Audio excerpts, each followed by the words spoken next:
Welcome back to Law Vista. In this video, we are going to study the Limitation Act of 1963. The Limitation Act of 1963 का जो introduction है और historical background है वो समझेंगे इस वीडियो में।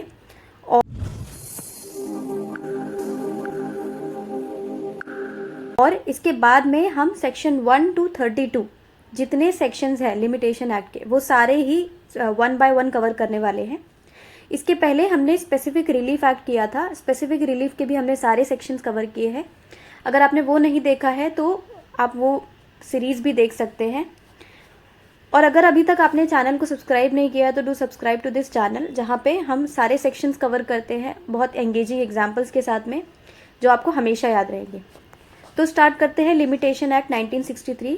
लिमिटेशन एक्ट ऑफ 1963 का इंट्रोडक्शन और हिस्टोरिकल बैकग्राउंड देखते हैं। तो पहले देखते हैं पहले रेगुलेशंस क्या क्या थे। तो 1793 से, मतलब जो 1793 का जो पीरियड है वहाँ से बहुत अलग अलग से रेगुलेशंस पास होते थे जो सूट के इंस्टीट्यूशन के लिए एक लिमिटेशन का टाइम पीरियड फिक्स करते थे। But until 1859 there was no comprehensive law of limitation in India. यानी 1859 तक के कोई भी कॉम्प्रिहेंसिव लॉ नहीं था। ऐसा कोई लॉ नहीं था जो पूरे इंडिया पे अप्लाई हो और बहुत कंसोलिडेटेड हो, कॉम्प्रिहेंसिव हो। ऐसा कोई भी लॉ 1859 तक नहीं था। तो पहला कॉम्प्रिहेंसिव लॉ कब आता है? 1859 में आता है। तो 1859 में first systematic law on limitation came into force. और जो 1859 वाला जो लॉ था वो 1862 में ऑपरेशन में आता है, यानी 1862 में उसका एनफोर्समेंट होता है। तो हमें अब तक की ये समझ आया कि 1859 में कॉम्प्रिहेंसिव लॉ आया और जो एनफोर्समेंट में कब आया, ऑपरेशन में कब आया? 1862 में। Before 1859 courts in Calcutta, Madras and Bombay presidencies followed the English law. तो हमें पता है कि प्रेसिडेंसीज थी, कैलकाटा थी, मद्रास, बॉम्बे, यहाँ पर तो इंग्लिश लॉ फॉलो होता था लिमिटेशन के लिए। लेकिन जो मुफस्सिल कोर्ट्स थी वहाँ पे जो रेगुलेशंस थे, यानी जो लोकल रेगुलेशंस थे वो होते थे। मुफस्सिल कोर्ट्स क्या होती थी? जो लोकल कोर्ट्स होती थी। तो वहाँ पे जो रेगुलेशंस थे, लोकल रेगुलेशंस पास होते थे टाइम बाय टाइम, वही फॉलो होते थे। अब एक्ट फॉलोइंग 1859 के बाद कौन सा एक्ट आता है? 1859 के बाद में 1871 का एक्ट आता है जो 1859 के एक्ट को रिप्लेस कर देता है। This was succeeded by the act 15 of 1877 refining limitation period further. उसके बाद में कंसोलिडेशन का नीड फील होता है, यानी कि अब क्या लग रहा है कि कोई एक ऐसा कानून होना चाहिए जो सारे प्रोविजंस को, सारी ही बातों को कवर करके एक कंसोलिडेटेड एक लॉ हो लिमिटेशन के लिए। तो over time multiple amending acts made limitation law complex and inconsistent. बहुत सारे उसमें अमेंडमेंट होते हैं और बहुत सारे चेंजेस होते हैं। Limitation act of 1908। अब 1908 का जो है वो लिमिटेशन एक्ट पास होता है। 1908 में हमारा CPC भी आता है। तो 1908 का जो एक्ट है वो पास किया जाता है to consolidate the law on limitation for suits, appeals and application remain in force for more than 50 years. तो 1908 वाला जो है वो मोर देन 50 ईयर्स तक के फोर्स में रहता है। वो किस लिए होता है? सूट्स, अपील और एप्लीकेशन के लिए। यहाँ पे लिमिटेशन के टाइम पीरियड्स बताए जाते हैं सूट्स, अपील या एप्लीकेशन में, कितने टाइम में फाइलिंग होगी, बाकी जो सारे प्रोविजंस होते हैं वो।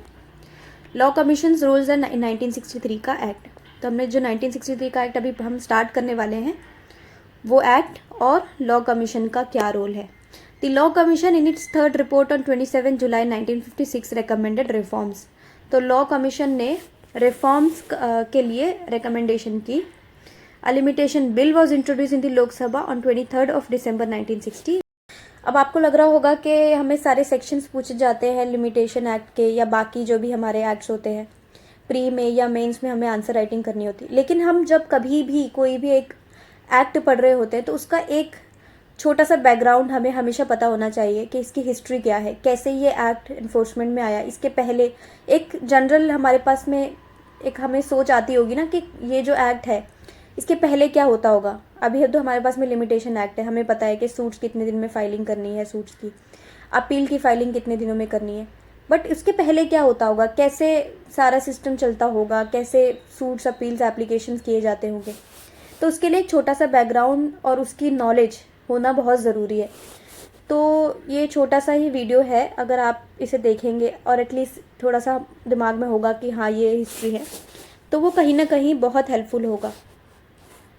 तो हमने अभी तक क्या देखा कि लोकसभा में ये इंट्रोड्यूस होता है बिल, बट वो लैप्स हो जाता है। The bill was reintroduce and passed in 1962 leading to the limitation act of 1963। और जो बिल है वो वापस से इंट्रोड्यूस की जाती है और 1963 में जो हमारा 1963 का एक्ट है, जो अभी भी हमारे पास में है, जिसके थ्रू हम सारा सूट्स अपील एप्लीकेशन का जो लिमिटेशन है वो डिसाइड करते हैं, वो जो है वो फाइनली फोर्स में आ जाता है। तो ये एक छोटा सा, अगर आप टाइमलाइन देखो तो 1793 रेगुलेशंस और लिमिटेशन, 1859 में सबसे पहला सिस्टमेटिक लॉ आता है, और जो हमने बाकी देखा अभी, तो जो लिमिटेशन एक्ट हमारे पास 1963 का है वो फाइनली यहाँ पर है। तो limitation act of 1963 comprises 31 sections covered under 5 parts. तो जो हमारा ये 32 है, तो हमारा लिमिटेशन एक्ट ऑफ 1963 है, उसमें टोटल 32 सेक्शंस है, जिसमें 32 जो सेक्शन है, सेक्शन नंबर 32 वो रिपील कर दिया गया है। तो टेक्निकली आप देखोगे तो 31 सेक्शंस ही है, और यहाँ पे 5 पार्ट्स है। 5 पार्ट्स में ये 32 सेक्शंस डिवाइडेड है। पहला जो पार्ट होगा वो प्रिलिमिनरी होगा, उसके बाद पार्ट 2 बताता है limitation of suits appeal and application, part 3 बताता है computation of period of limitation, कैसे कंप्यूट किया जाएगा, पार्ट 4 बताता है acquisition of ownership by possession, और पार्ट 5 बताता है मिसलेनियस। अब ये जो वर्ड्स हैं इनके पीछे में क्या पूरा इनका स्टोरी है और कितने प्रोविजंस इनमें आते हैं, कितने सेक्शंस आते हैं, वो सारे हम सेक्शन बाय सेक्शन सारे ही जो सेक्शंस है वो सारे देखने वाले हैं, अच्छे से कवर करेंगे और एग्जाम्पल्स के थ्रू भी समझेंगे। इसके बाद में शेड्यूल पार्ट आता है। जो शेड्यूल पार्ट है वो क्या बताता है, limitation period for different suits appeals and application. अब यहाँ पे आपको चार्ट्स मिलेंगे सूट्स के, अपील्स के और एप्लीकेशन के, कितने तरह के सूट्स होते हैं, कौन कौन से सूट्स हैं और किन सूट्स के लिए कितना टाइम पीरियड है। फॉर एग्जांपल कि अगर कोई एक जनरल सूट है, उसको फाइलिंग करने का 30 डेज़ का पीरियड है, फिर वो 30 डेज़ का पीरियड कब से कैलकुलेट होगा, ऐसे period from when the time is to be calculated, ऐसे करके अब में 3 बॉक्सेस हैं जो हमें शेड्यूल पार्ट में दिए गए हैं। और ये जो है शेड्यूल पार्ट वो 3 पार्ट्स में डिवाइडेड है, सूट्स, अपील और एप्लीकेशन। वो भी हम देखेंगे इन दी एंड।